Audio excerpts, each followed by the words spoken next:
Guys, what's going on? Today I wanted to address a question that was left in the comments by one of our subscribers by the name of Garlic Guzzler.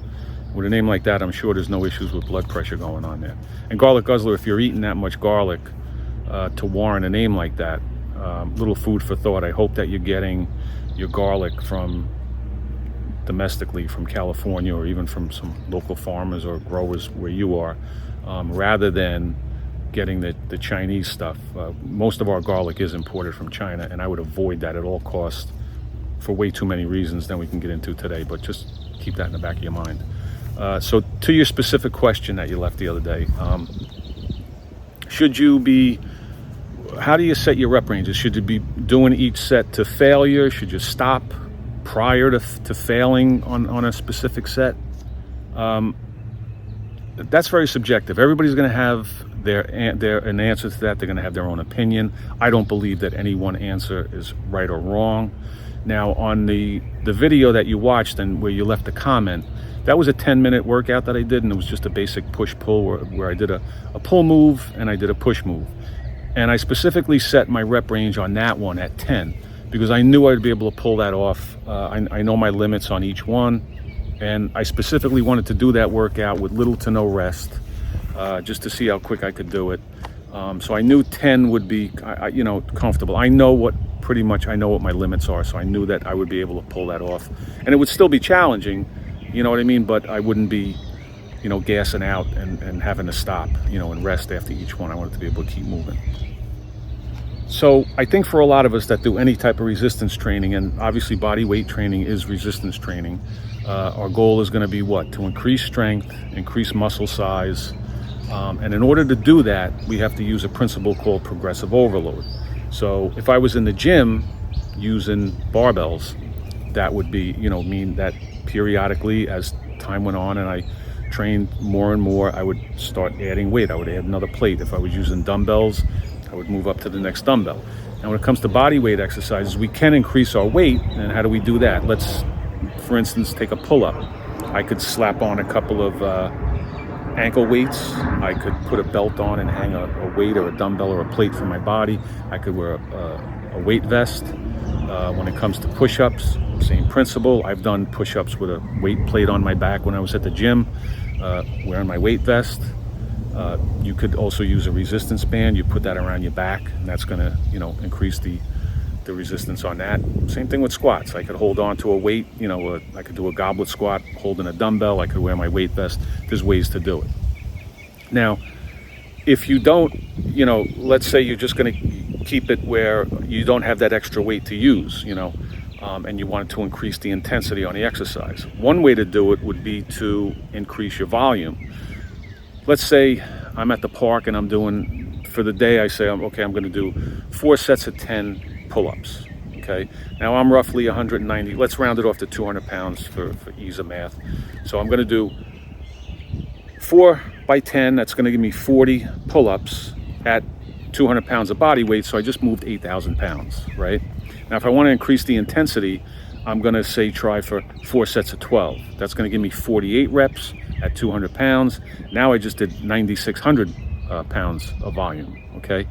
Now the key to that, to keep the intensity up, is I want to do that additional volume in the same amount of time that I would have done the lesser volume. So if I did 8,000 pounds of volume in 20 minutes, I also want to do the 9,600 in that same time period. I don't want to extend that because I want to keep the intensity up.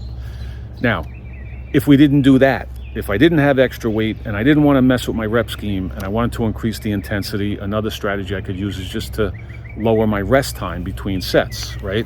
So if I was resting between each set 60 to 90 seconds, I could drop that down to 45 to 60 seconds, and that's going to increase my intensity. So all that said, again, getting back to your specific question, where should you be stopping on your reps in each set?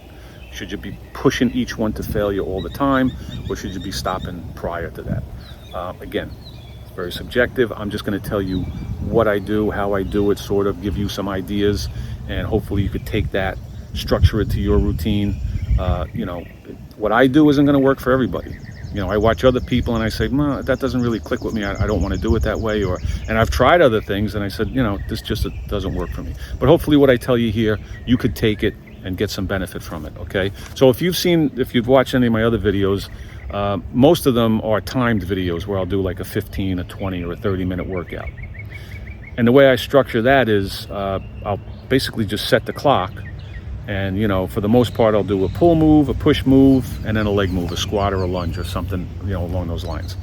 I try to keep my rest time to a minimum, but I also know that, again, that I mentioned earlier, I know my limits. So I'm not going to set, I'm not going to do a 20-minute workout where I'm going to do a push-pull squat and do 20 pull-ups, 50 push-ups, and I'm going to bring it down to a level where I know that it's going to be challenging, but I'm going to be able to kind of keep going.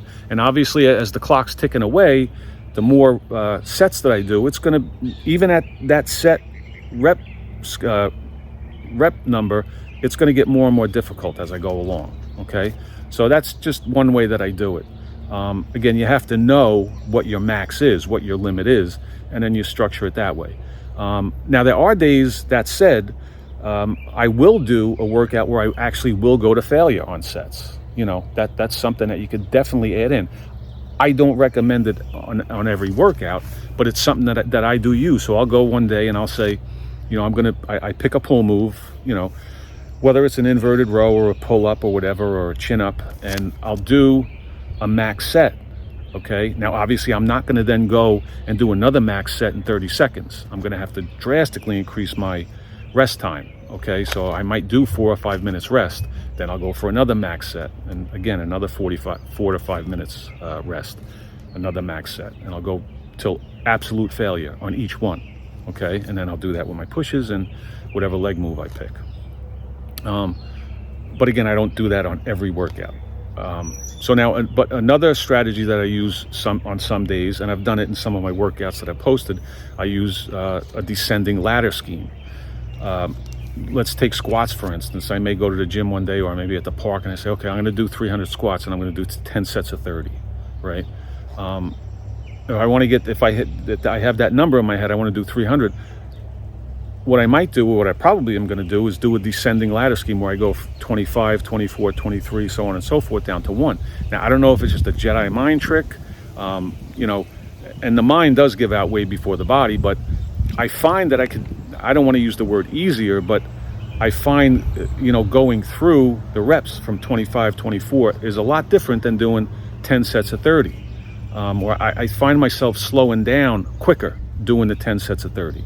If that makes any kind of sense. I just find it, and again, it breaks up the monotony of doing 30, 30, 30, 30.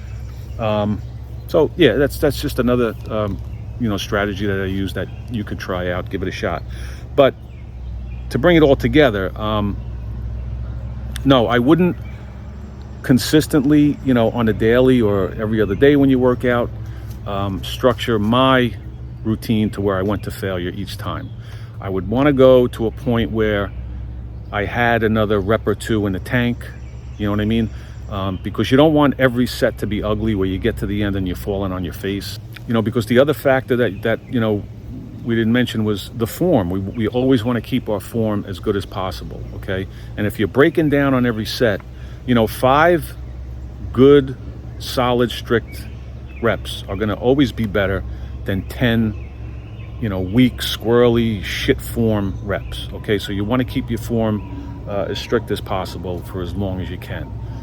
So yeah, that's about it. Like I said, in a nutshell, I wouldn't do to failure on every one. I would go to where I had a couple, 1, maybe 1.5 reps left in the tank on each one. And then occasionally do challenge yourself, max out, you know what I mean? Because you do want to see how you're progressing too. But I don't think that's an everyday strategy. All right, so I hope that helps. I appreciate you watching. I appreciate you leaving a comment. Keep what I said about the garlic in mind. Everybody else, I always appreciate you guys watching. Everybody have a good day. Get your reps in, and I'll talk to everybody in the next one. Thanks, guys.